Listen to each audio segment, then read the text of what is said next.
Malam tidak pernah benar-benar gelap bagi mereka yang memikul beban di pundaknya.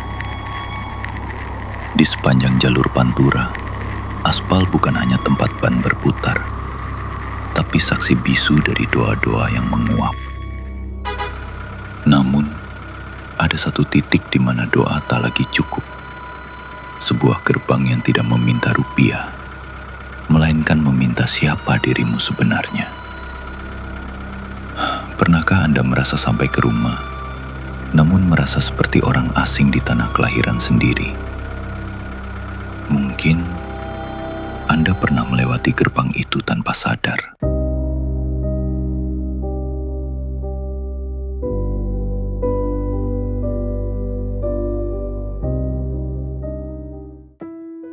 Namanya Mulyono, tapi teman-teman sesama supir logistik memanggilnya Yono. Malam ini, Yono sedang membawa muatan pupuk dari Surabaya menuju Jakarta. Matanya perih, seperti ada pasir yang ditaburkan di bawah kelopak matanya. Sudah 3 gelas kopi hitam ia habiskan sejak berangkat.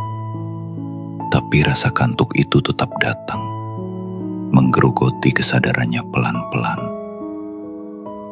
Yono menyalakan sebatang kretek. Asapnya memenuhi kabin truk yang sempit, bercampur dengan bau minyak kayu putih yang ia oleskan di leher. Di dashboard, foto kecil anak perempuannya yang sedang memakai seragam SD tampak sedikit pudar, terkena sinar lampu dashboard yang redup. 1 rit lagi, nak, buat bayar SPP. Bisiknya pelan. Jalanan Pantura malam ini terasa aneh. Biasanya, jam 1 pagi adalah waktu di mana truk-truk besar saling berkejaran, saling memberi kode lampu jauh. Tapi sejak melewati perbatasan Indramayu, Yono merasa sendirian. Aspal di depannya tampak hitam pekat, seolah-olah lampu depan truknya tidak mampu menembus kegelapan yang lebih dalam di depan sana. Yono melirik jam digital di dashboard. Angkanya menunjukkan pukul 00.10. Ia merasa sudah berkendara berjam-jam. Tapi papan penunjuk jalan di pinggir aspal masih saja menunjukkan angka yang sama. Kilometer 112. Rasanya seperti berjalan di atas treadmill raksasa. Mesin menderu, ban berputar.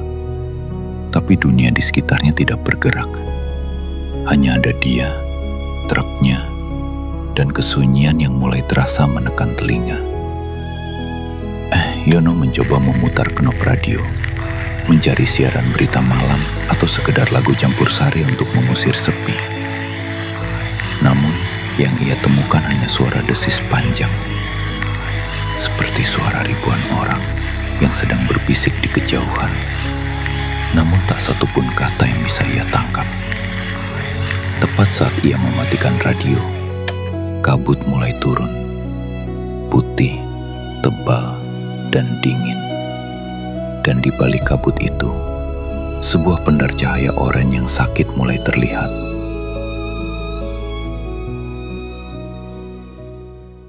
Kabut itu datang bukan dari langit, tapi seolah merayap keluar dari parit-parit di pinggir jalan. Dalam hitungan detik, dunia di luar kaca depan truk Yono menghilang. Lampu jauh yang ia nyalakan justru memantul kembali, menciptakan dinding putih yang menyilaukan mata. Yono menginjak rem pelan. Jantungnya mulai berdegup tidak beraturan. Ia sudah 10 tahun melewati jalur ini. Ia tahu setiap lubang dan tikungan di Pantura, tapi kabut ini terasa salah. Tidak ada bau tanah basah yang segar. Yang tercium justru bau apek, seperti bau kain kafan yang disimpan terlalu lama di dalam peti kayu. Ia mencoba melongokkan kepala keluar jendela untuk mencari marka jalan. Namun, yang ia lihat di bawah sana bukan lagi aspal abu-abu yang kasar.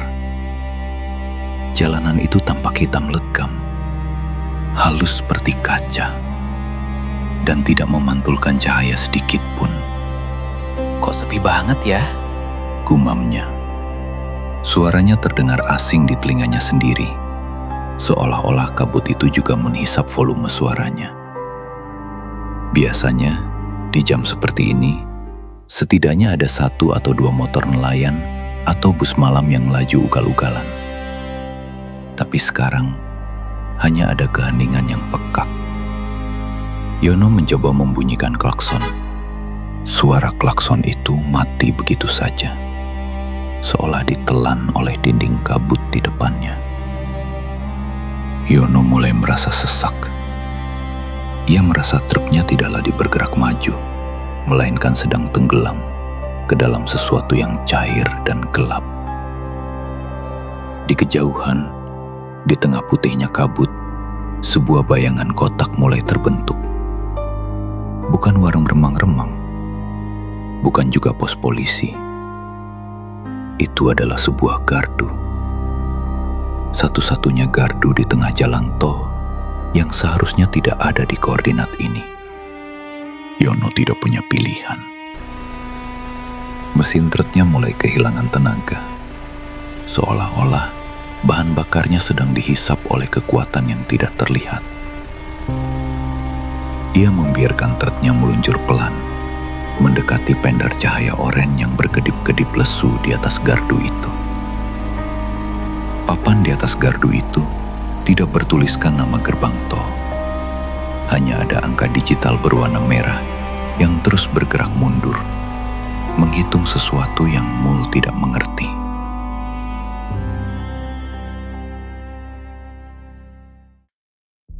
Truk Yono berhenti tepat beberapa senti di depan palang kayu yang melintang. Cahaya oranye dari lampu sodium di atas gardu itu jatuh menimpa kap mesin, memberi warna yang tidak sehat, seperti warna kulit orang yang sedang sakit kuning. Cahaya itu berkedip-kedip, menciptakan bayangan yang seolah-olah bergerak di sudut mata Yono. Yono menyeka keringat dingin di dahinya. Ia menatap ke arah gardu. Kaca gardu itu gelap, dilapisi film hitam yang sangat pekat, sehingga ia tidak bisa melihat siapa yang ada di dalam. Namun, ia merasa ada sepasang mata yang sedang menguliti setiap inci wajahnya dari balik kaca itu. Keheningan yang datang setelah mesin mati terasa lebih menakutkan daripada suara mesin yang rusak. Yono mencoba menstarter kembali truknya. Nihil. Aki truknya seolah dikuras habis. Di saat itulah, Yono menyadari sesuatu yang janggal. Di bawah pendar lampu oranye itu, jangkrik yang biasanya berisik di pinggir sawah Pantura mendadak bungkam. Bahkan angin pun berhenti bertiup. Daun-daun pohon jati di pinggir jalan berdiri kaku, seperti potongan karton. Permisi, Pak, Mas. Yono berteriak, suaranya gemetar. Kaca gardu itu terbuka sedikit. Hanya celah kecil. Tidak ada wajah yang muncul. Hanya sebuah tangan yang terjulur keluar. Tangan itu sangat pucat, dengan jari-jari yang panjang dan kaku. Kulitnya tampak kering, seperti kertas semen tua. Tangan itu tidak meminta uang. Telapak tangannya terbuka, menunggu, seolah meminta sesuatu yang lebih berat dari sekadar lembaran rupiah.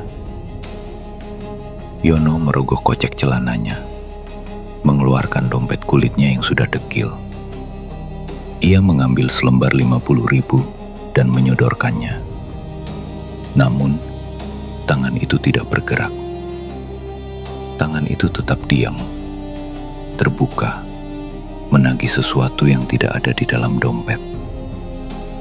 Yono tersentak. Jantungnya mencelos. Suara tawa itu, ia sangat mengenalnya. Itu suara tawa anaknya saat pertama kali bisa naik sepeda. Tiba-tiba, Yono merasakan kepalanya berdenyut hebat. Sebuah ingatan muncul di benaknya, begitu terang, lalu perlahan-lahan mulai memudar, seperti foto yang dicelupkan ke dalam cairan pemutih. Tangan di luar gardu itu mulai menutup perlahan, seolah-olah baru saja menangkap sesuatu yang melayang di udara.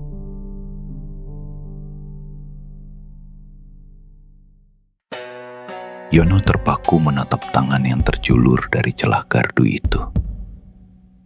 Tangan itu tidak bergerak, namun kuku-kukunya yang kuning dan panjang tampak berkilat di bawah lampu sodium. Yono mencoba menarik kembali uang 50.000-nya, tapi tangannya terasa kaku, seolah-olah udara di sekitar gardu itu telah berubah menjadi semen yang mengeras. Maaf Pak, uang saya cuma ada ini. Sisanya buat solar sama setoran. Suara Yono parau, hampir habis. Ketukan itu pelan, tapi terdengar seperti palu yang menghantam ulu hati Yono. Tiba-tiba, suhu di dalam kabin turun drastis. Uap dingin keluar dari mulut Yono setiap kali ia bernapas. Ia melihat ke arah tangan pucat itu lagi. Kini, tangan itu bergerak. Jari telunjuknya menunjuk ke arah dashboard, tepat ke arah foto anaknya yang kusam. Yono merasakan sensasi aneh di belakang kepalanya. Seperti ada jarum es yang ditusukkan ke otaknya, lalu ditarik perlahan. Tiba-tiba, ia teringat hari itu. Hari Minggu di lapangan desa. Ia memegangi jok belakang sepeda anaknya, berlari kecil di belakangnya, lalu melepaskannya. Ia ingat rasa bangga yang membuncah saat anaknya menoleh dan berteriak, "Bapak, aku bisa!" Namun, saat ingatan itu muncul, rasanya perih, seperti kulit yang dikelupas paksa. Yono mengerang, memegangi kepalanya. Di depan matanya, ingatan tentang sepeda itu mulai kehilangan warnanya. Wajah anaknya di lapangan itu perlahan menjadi buram, lalu rata, lalu hilang sama sekali. Ia tahu sesuatu yang berharga baru saja dicuri darinya, tapi ia tidak bisa lagi mengingat apa itu. Ia hanya merasakan lubang besar yang menganga di dadanya.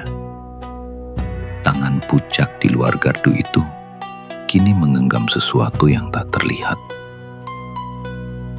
Ia menarik tangannya masuk ke dalam kegelapan gardu.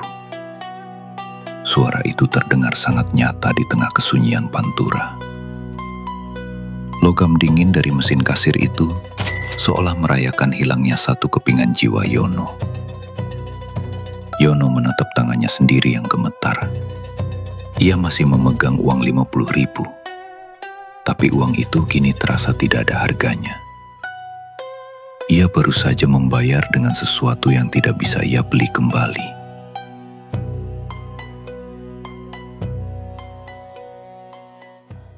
Yono menyandarkan punggungnya ke jok yang sudah robek-robek. Kepalanya terasa ringan, tapi dengan cara yang menyakitkan. Seperti ada bagian dari otaknya yang baru saja diamputasi. Ia menatap foto di dashboard. Ia tahu itu foto anaknya. Tapi ia tidak bisa lagi mengingat bagaimana rasanya memeluk bocah itu. Ia tahu itu anaknya. Tapi rasa hangat yang biasanya muncul di dadanya kini berganti menjadi dingin yang hambar. Bisik Yono ke arah kaca gelap gardu. Radio yang tadinya mati, kini mengeluarkan suara bisikan yang sangat tipis. Suara itu tidak berasal dari satu orang, melainkan seperti rekaman ribuan percakapan yang diputar bersamaan.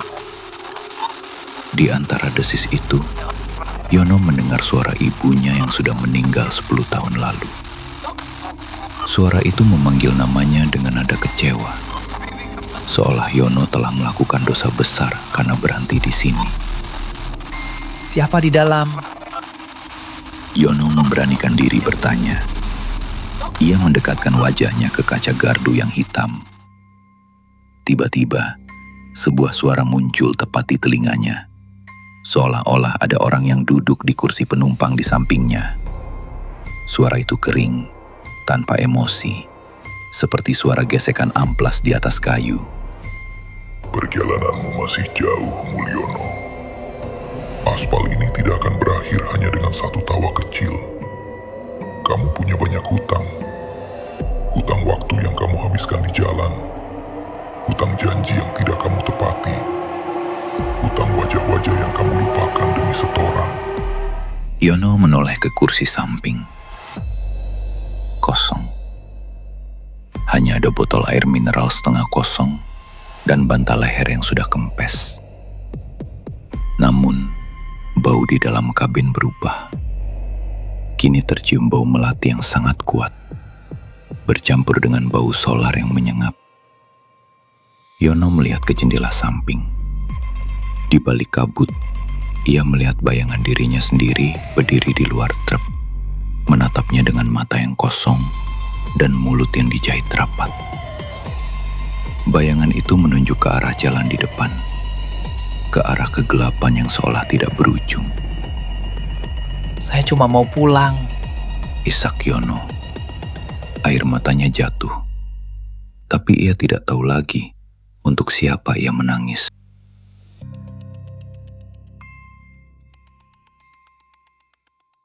Yono melirik ke kaca spion samping. Matanya membelalak. Di belakang truknya, kabut perlahan menipis, menyingkapkan pemandangan yang mustahil. Ada antrean kendaraan yang sangat panjang.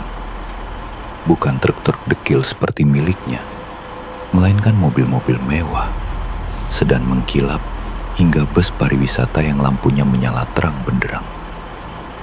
Namun, tidak ada suara klakson. Tidak ada sopir yang memaki karena macet. Semua kendaraan itu diam. Mesinnya menyala halus, mengantre dengan sabar menuju gardu maut ini. Yono melihat pengemudi mobil sedan tepat di belakangnya. Seorang pria berpakaian rapi, mungkin seorang bos besar atau pejabat. Pria itu menatap lurus ke depan dengan pandangan yang benar-benar kosong. Tangannya memegang kemudi dengan kaku. Di sampingnya, seorang wanita cantik, mungkin istrinya, sedang mengusap wajahnya sendiri. Tapi gerakannya mekanis, seperti boneka rusak. Mereka juga bayar. Bisik Yono. Ia menyadari bahwa di tempat ini, status sosial tidak ada gunanya. Si kaya dan si miskin mengantri di pasar yang sama. Pasar kehilangan. Mereka menukar potongan-potongan hidup mereka demi 30 mil aspal berikutnya. Yono melihat pria di belakangnya itu mengulurkan tangan ke gardu. Dan sesaat kemudian, pria itu tampak lunglai, seolah tulang punggungnya baru saja dicabut. Asap rokok Yono menggantung diam di udara kabin, tidak bergerak meski ada celah jendela yang terbuka. Di luar sana, waktu seolah membeku.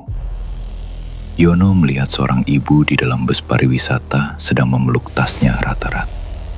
Matanya basah, seolah ia sedang berusaha mempertahankan satu memori terakhir sebelum tiba gilirannya di depan gardu. Ini bukan sekadar tol. Ini adalah tempat di mana manusia diperteli satu persatu, hingga hanya menyisa cangkang yang bisa menyetir. Yono merasa mual. Ia melihat ke arah jalan di depan. Palang kayu itu masih tertutup. Ia tahu, satu memori tentang tawa anaknya tadi belum cukup untuk membeli jalan keluar dari sini.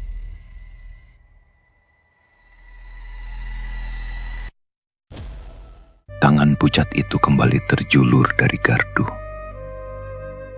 kali ini tidak lagi menunggu dengan tenang, melainkan jemarinya mengetuk-ngetuk aspal dengan irama yang tidak sabar. Yono merasa dadanya sesak, seolah ada tangan tak kasat mata yang sedang merogoh masuk ke dalam paru-parunya, mencari sesuatu yang lebih dalam, lebih berharga. Cukup. Tolong, jangan yang itu. Rintih Yono.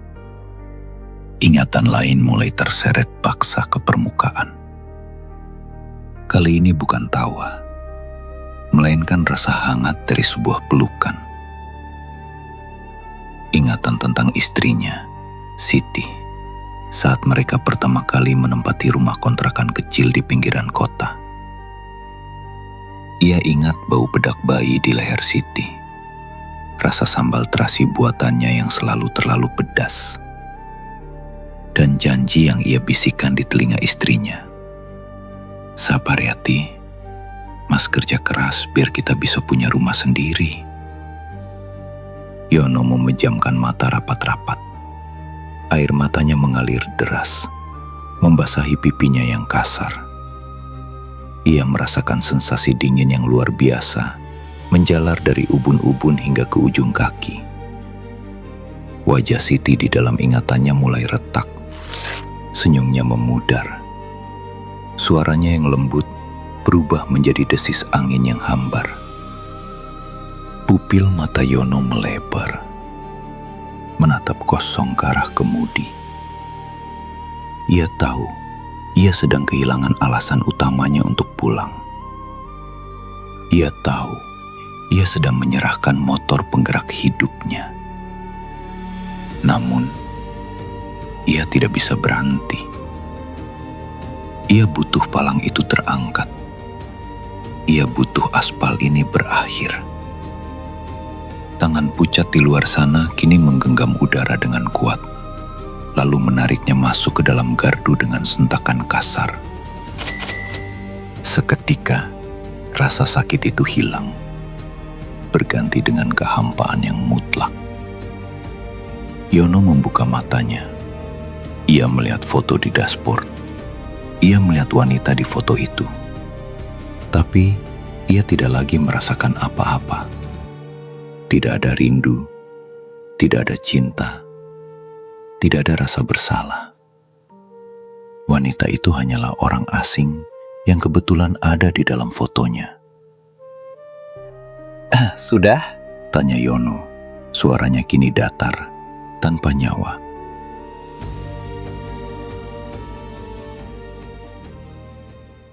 Palang kayu yang melintang di depan truk Yono perlahan terangkat. Gerakannya patah-patah, seperti tulang tua yang dipaksa bergerak. Cahaya oranye dari lampu sodium di atas gardu mendadak berubah menjadi ungu redup, menciptakan bayangan panjang yang seolah-olah merayap di atas kap mesin truk. Yono memegang kemudi dengan tangan yang gemetar. Ia merasa ringan, tapi dengan cara yang mengerikan, seperti balon yang talinya baru saja diputus. Ia tidak lagi ingat bau sambal istrinya. Ia tidak lagi ingat tawa anaknya. Ia hanya tahu ia harus menginjak gas. Namun, tepat saat ia akan memasukkan gigi transmisi, suara radio yang tadinya statis mendadak jernih. Bukan lagu, bukan berita. Itu adalah suara dingin yang tadi berbisik di telinganya, kini menggema dari seluruh sudut kabin. Di sini, logika manusia adalah sampah, Mulyono. Suara itu bergetar, membuat kaca depan truk ikut bergetar. Saat palang kayu itu terangkat, godaan terbesar adalah melihat ke belakang. Melihat apa yang baru saja kau lepaskan. Yono melirik ke arah spion tengah. Tangannya sudah bergerak ingin menyesuaikan posisi cermin itu. Tapi ingat, Suara itu meninggi, tajam seperti sembilu. aturan di kilometer 113 sangat jelas. Jangan sekali-kali menoleh ke spion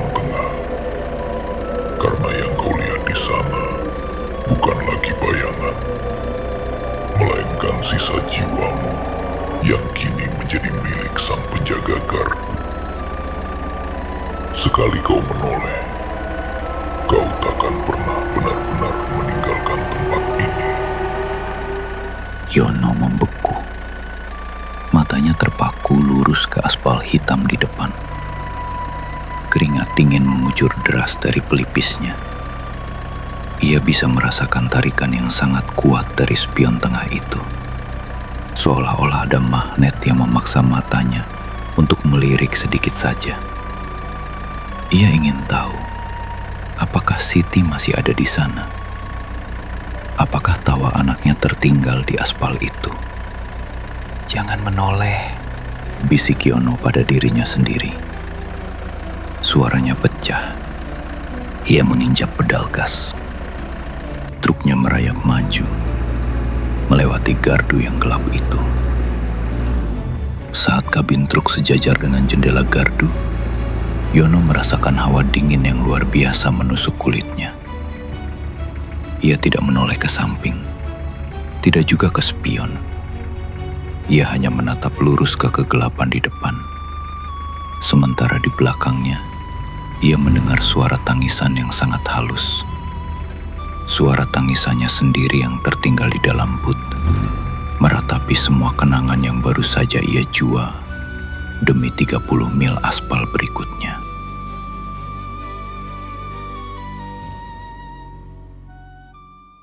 Truk itu melaju meninggalkan pendar lampu ungu gardu. Kabut di depan Yono perlahan menipis, namun jalanan tetap sepi. Tidak ada lagi antrean mobil mewah, tidak ada lagi bus pariwisata. Hanya ada aspal hitam yang membentang seperti lidah raksasa yang siap menelan apa saja. Yono memegang kemudi dengan cengkeraman yang terlalu kuat. Ia merasa seperti robot. Kakinya menginjak gas dengan tekanan yang pas. Tangannya memutar setir dengan presisi. Tapi di dalam kepalanya, semuanya sunyi. Ia mencoba memikirkan sesuatu. Apa saja? Ia mencoba mengingat nama ibunya. Siti? Bukan. Siti itu siapa ya? Ia mencoba mengingat warna cat pintu rumahnya. Hijau? Biru? Ia tidak tahu. Ingatan itu seperti butiran pasir yang ditiup angin kencang. Ia tahu pasir itu pernah ada di sana, tapi sekarang telapak tangannya kosong. Aku mau kemana? Gumamnya pelan. Ia melihat surat jalan yang tergeletak di dashboard. Jakarta. Gudang Cakung. Ia membaca tulisan itu berulang kali, mencoba mencari makna di balik kata-kata tersebut. Ia tahu ia harus ke sana, tapi ia tidak tahu kenapa. Ia tidak lagi ingat rasa lelah yang ia perjuangkan demi SPP 6, atau rasa rindu yang membuatnya ingin cepat sampai. Di dalam kabin yang dingin itu, Yono merasa seperti penumpang di tubuhnya sendiri. Ia melihat tangannya yang kasar dan penuh urat. Tapi tangan itu terasa seperti milik orang asing. Ia melihat foto di dashboard lagi. Kini, foto itu benar-benar hanya selembar kertas dengan bercak warna. Tidak ada emosi yang terpancar dari sana. Hanya dua orang asing yang tersenyum pada kamera yang juga asing. Keheningan di sekitarnya mulai terasa menekan telinga. Lebih pekak dari sebelumnya. Yono menyadari bahwa yang lebih menakutkan dari melihat hantu adalah ketika kau menyadari bahwa kaulah yang perlahan-lahan menjadi hantu.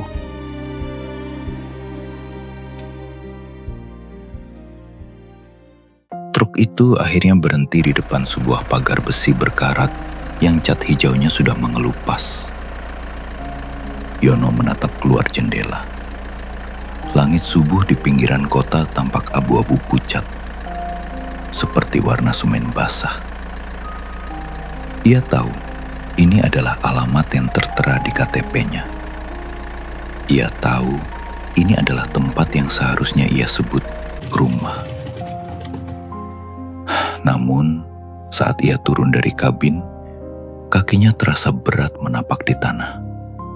Bau tanah basah dan sisa hujan semalam menyapa hidungnya. Tapi aroma itu tidak membangkitkan kenangan apapun. Seorang wanita keluar dari pintu depan. Ia memakai daster batik yang sudah pudar warnanya. Rambutnya sedikit berantakan karena baru bangun tidur.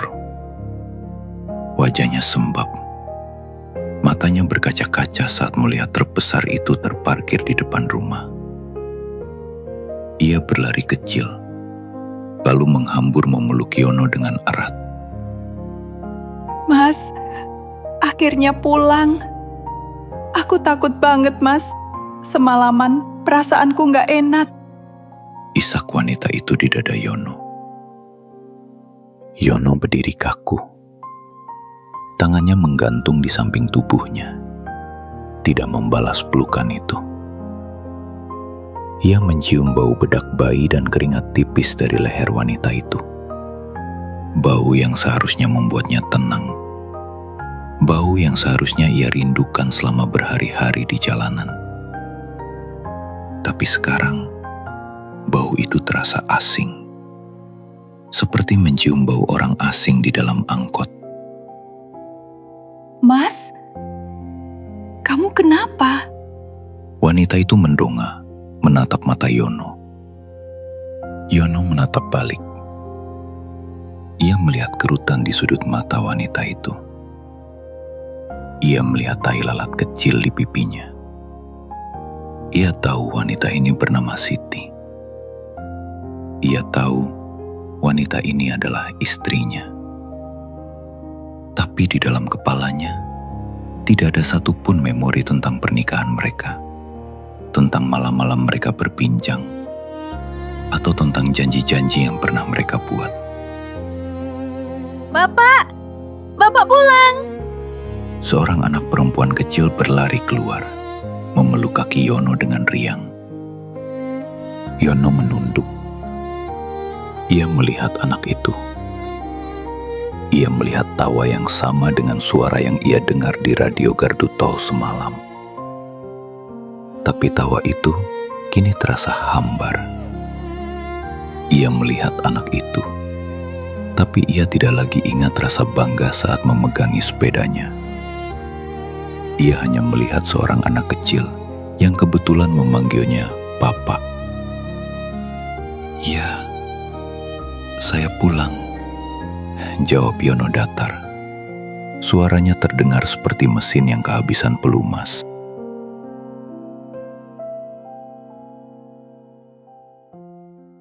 Yono duduk di meja makan kayu yang permukaannya sudah licin karena usia. Di depannya, sepiring nasi goreng dengan telur mata sapi masih mengepulkan uap.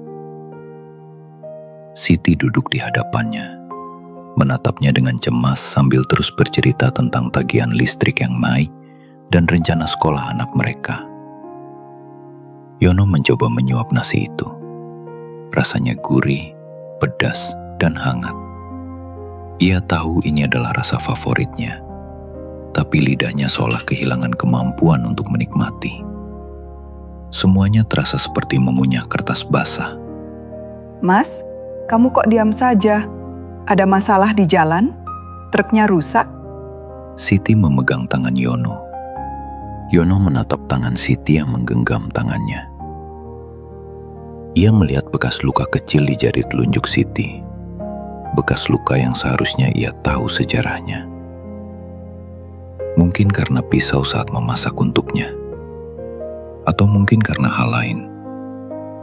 Tapi sekarang, luka itu hanya sebuah tanda tanpa cerita. Yono bangkit berdiri, berjalan menuju cermin besar yang tergantung di dekat kamar mandi. Ia menatap pantulan dirinya sendiri. Di bawah lampu neon rumah yang berkedip, wajahnya tampak pucat. Ia menyentuh pipinya, meraba janggut tipisnya yang kasar. "Siapa?" bisiknya hampir tak terdengar. Ia merasa ada yang salah dengan bayangannya. Di dalam cermin itu, ia melihat dirinya sendiri. tapi matanya tampak seperti dua lubang hitam yang tak berdasar. Ia teringat peringatan di kilometer 113. Jangan menoleh ke spion tengah. Tiba-tiba, ia merasa seolah-olah ia masih berada di dalam kabin truk itu. Ia merasa seolah-olah separuh dari dirinya benar-benar tertinggal di dalam buto, duduk di samping petugas pucat itu, memegang semua tawa dan cinta yang pernah ia miliki. Yang berdiri di depan cermin ini hanyalah sisa-sisa. Sebuah cangkang kosong yang berfungsi hanya karena jantungnya masih berdetak. Yono memejamkan mata. Ia mencoba memanggil kembali satu saja kenangan yang bersisa. Apa saja. Tapi yang ia temukan hanyalah hamparan aspal hitam yang luas dan kabut putih yang dingin. Ia telah menukar identitasnya demi sebuah kepulangan. Dan sekarang ia menyadari bahwa harga yang ia bayar jauh lebih mahal daripada tujuan yang ia capai.